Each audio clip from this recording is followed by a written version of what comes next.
नमस्ते, मेरा नाम है जुनाद ली और मैं हूं दक्षिण कोरिया का निवासी। हमारे चैनल कोरिया का लाला में आपका स्वागत है।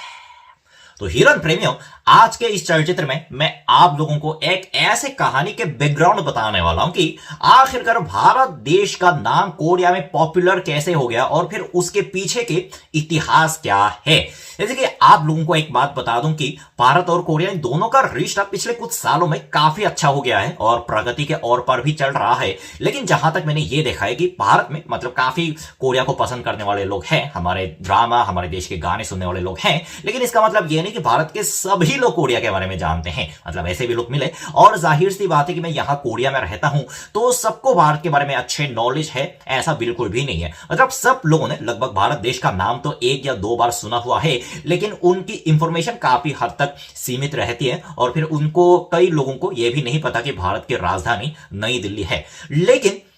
आज के इस चलचित्र में जैसे कि अभी मैं पिछले 9-10 साल से हिंदी की पढ़ाई कर रहा हूं, यानी कि या तो खुद की तरफ से या तो फिर यूनिवर्सिटी की तरफ से, कहीं की भी तरफ से,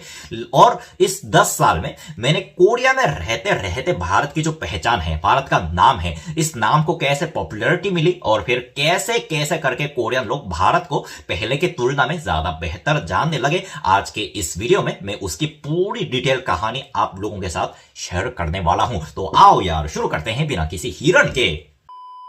इस वीडियो में ना मैं कूटनीतिक संबंध पर बात नहीं करूंगा, क्योंकि कूटनीतिक संबंध बड़े लोगों की बात होती है, यानी कि दो देशों के प्रधानमंत्री और राष्ट्रपति दोनों आपस में मिलते हैं और कूटनीतिक संबंधी का स्थापना हो जाती है। लेकिन ये सारे एक्चुअली क्या होती है ना कि बड़े राजनेताओं की बड़े स्तर की बात होती है और फिर उस स्तर पर जो भी बातें चलती है ना, एक्चुअली हमारे जैसे आम लोगों तक इतनी आसानी से पता नहीं चलती कि उन दोनों राष्ट्रों के बीच में क्या बात हुई है और फिर दोनों एम्बेसी में आजकल क्या बातें चल रही है। मतलब कहीं ना कहीं तो बात चल रही होगी अच्छी दिशा में, लेकिन ये हमारे जैसे आम लोगों को पता नहीं चलता।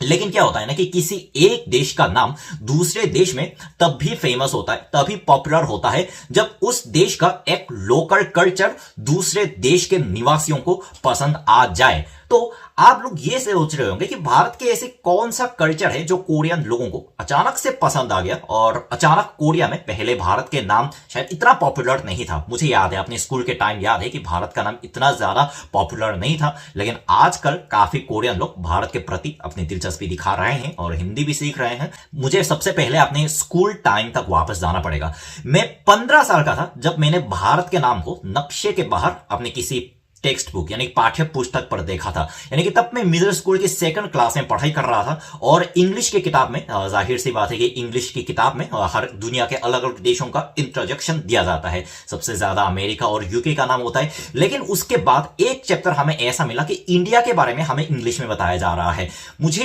एक लाइन अभी भी याद है कि Ganges is the most famous river in India. मतलब उसमें इंडिया के इतिहास और फिर इंडिया के कल्चर के बारे में इतना खास नहीं बताया गया, लेकिन भारत देश के बारे में ऐसे जो छोटे छोटे विवरण होते हैं जो कि जरूरी है। जैसे कि हमें इतना बताया गया था कि भारत की राजधानी न्यू दिल्ली और वहां की सबसे फेमस नदी गंगा नदी और वहां के कुछ कुछ टूरिस्ट अट्रैक्शन है, जैसे कि कुतुब मीनार है, ताजमहल है, इतना बताया गया और फिर उसको पूरा हमें अंग्रेजी में रटना पड़ा था, जिसकी वजह से मुझे भारत नाम से मतलब परिचय हो गया, ऐसा बोल सकते हो कि क्योंकि उसके पहले मुझे इतना पता नहीं था कि भारत देश के बारे में। लेकिन उसके एक साल बाद यानी कि जब मैं मिडिल स्कूल की थर्ड क्लास में आ गया, तब हमारे देश में यानी पूरे साउथ कोरिया में ऐसा एक परिवर्तन घटता है जिसके वजह से पूरे कोरियन लोगों के ना भारत को देखने की जो प्रति नजरिया होती है और सोच होती है वो पूरी तरह से बदल गई। और वो ये है 3 इडियट मूवी का कोरिया में रिलीज होना। देखो एक्चुअली क्या होता है ना कि 3 इडियट मूवी को कुछ लोग हल्के में ले लेते हैं, लेकिन मैं दावे के साथ अभी भी कह सकता हूं कि 3 इडियट मूवी ने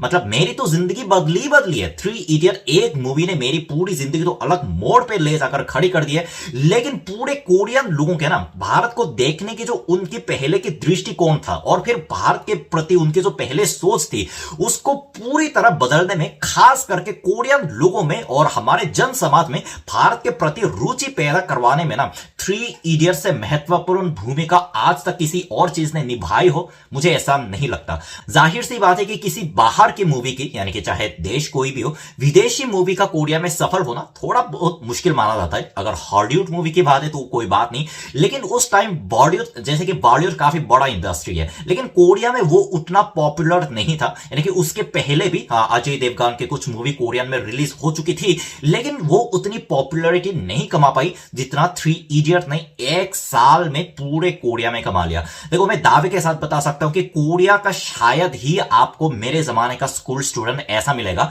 जिसने अपने स्कूल की तरफ से या फिर अपने एकेडमी की तरफ से थ्री इडियट्स ना देखी हो। मतलब वैसे भी मैं मूवी बहुत कम देखता हूं, मूवी देखने के लिए अपने पैसे खर्च नहीं करता हूं, लेकिन उस दिन क्या हुआ कि हमारे टीचर जो होता है ना, हमारे टीचर मैथ्स टीचर थी, उन्होंने अपनी क्लास नहीं लगाई और फिर स्क्रीन के सामने एक मूवी लगाकर हमसे कही कि ये इंडिया देश की मूवी है, काफी अच्छे संदेश देती है, आपको एक बार देखना चाहिए। और वो देखने के बाद भी मेरे मन में यह था कि इंडिया की मूवी में क्या रखा है भाई, मैं सो जाऊंगा। लेकिन मैं अभी भी अपने लक का शुक्र मनाता हूं कि अगर उस वक्त मैं सो गया होता ना, तो आज मैं क्या कर रहा होता, और आज मैं शायद वो किसी सड़क पे वो क्या कर रहा होता, मतलब कुछ भी पता नहीं। लेकिन उस वक्त अच्छी बात है कि मुझे नींद नहीं आई। आजकल वैसे बॉलीवुड मैंने हिंदी मूवी देखना थोड़ा कम कर दिया, लेकिन 20 साल के होने तक मैं अपने रूम में इतने सारे हिंदी मूवी, दिन में 3-4 हिंदी मूवी तो ऐसे बैठे बैठे पेल देता था, जिसकी वजह से अभी मेरी हिंदी बोलने की क्षमता और हिंदी लिसनिंग की क्षमता काफी बेहतर हो गई है। मतलब, और थ्री इडियट का आनंद लेने वाला मैं अकेला नहीं हूं। पूरे कोरिया में उस मूवी ने इतना तहलका मचाया कि उस दिन मुझे याद है कि बहुत सारे कोरियन लोगों के अंदर ना हिंदी सीखने की कुछ लहर जगी। और लहर के साथ साथ जैसे उस मूवी के एंडिंग सीन में पैनगोंग लेक का जो गजब का दृश्य दिखाया जाता है, वो दृश्य देखने के पश्चात कई कोरियन लोगों के मन में ना ये सपना बन गया कि मेरे जैसे उनको लाइफ टाइम पे एक बार पैनगोंग लेक जाना ही जाना है। आप लोग मेरे पीछे का ये फोटो देख रहे हो, मतलब ये हावड़ा का फोटो है, उसके बगल के फोटो देख रहे हो ना, ये उसी रास्ते का फोटो है जो पैनगोंग जाने के बीच में पड़ता है।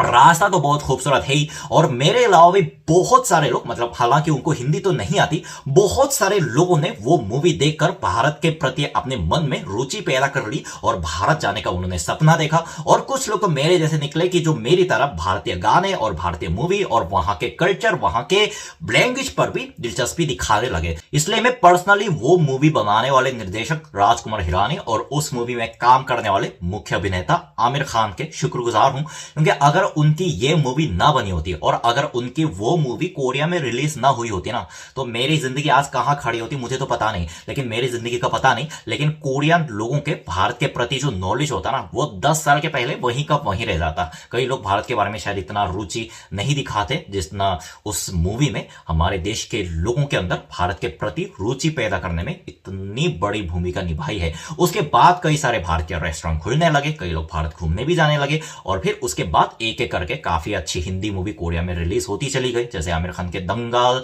और उसके बाद बाहुबली ने भी कोरिया में काफी धमाल मचाया। और आजकल मैं ये तो नहीं बोलूंगा कि सभी लोगों को भारत के प्रति बहुत अच्छे नॉलेज है, लेकिन पहले की तुलना में मैं ये बात दावे के साथ कह सकता हूं कि भारत के प्रति इंटरेस्टेड दिखाने वाले लोग काफी सारे हैं, और वो लोग अपनी तरफ से भारत को समझने की कोशिश कर रहे हैं। तो बस यार, आज के वीडियो में इतना ही। उम्मीद करता हूं आप लोगों को हमेशा की तरह हमारे वीडियो की तरफ से कुछ जानकारी मिल गई होगी। मैं वापस आऊंगा और मजेदार वीडियो के साथ। तब तक क्या करना है, सावधान रहना है, सुरक्षित रहना है। सीख एको, सबक सबको। जय साउथ कोरिया, जय हिंद।